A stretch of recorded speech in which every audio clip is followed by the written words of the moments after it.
হে রাধা রাধা জপিয়ে প্রেমেতে মজিয়ে তোমার দূর করে দাও সব বাধা। যত বাধা আসুক রাধা রাধা জপলে কি হবে?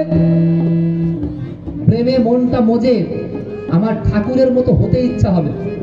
আর তখন আমার যত বাধাই আসুক বাধাগুলো দূর হয়ে যাবে। তাই রাধা রাধা জপিয়ে প্রেমেতে মজিয়ে, রাধা রাধা জপিয়ে প্রেমেতে মজিয়ে দূর করে দাও সব বাধা।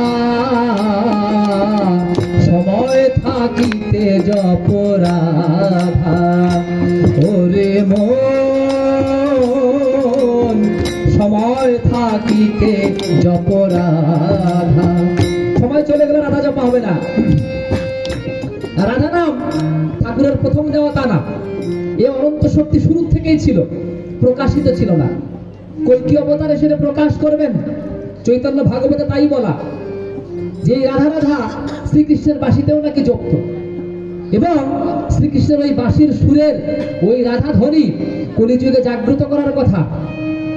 তা সময় হয়নি বলে গৌর সুন্দর করেননি, কিন্তু পরবর্তীতে তিনি যখন কল্কি অবতার রূপে আসবেন এবং কলির শেষে তিনি সেটা করবেন তা বলেও দিয়েছেন।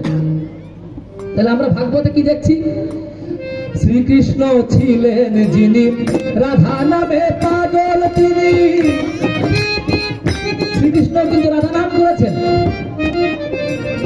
শ্রীকৃষ্ণ ছিলেন যিনি রাধা নামে পাগল তিনি, বাঁশিতে তো রাধা নাম সাধা। এই রাধা নামে মুগ্ধ হয়ে গোপবালা আসতে ভে,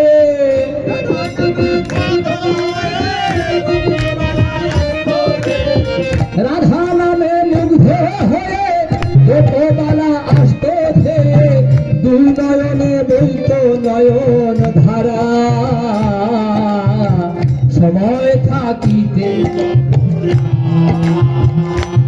ওরে মন সময় থাকিতে জপ।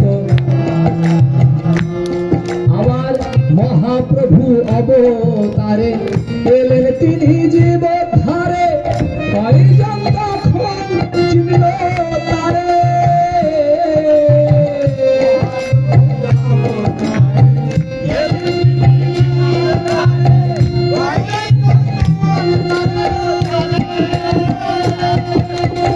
মহাপ্রভু আমরা অবতার মানি বটে, কিন্তু কেমন মানে জানেন?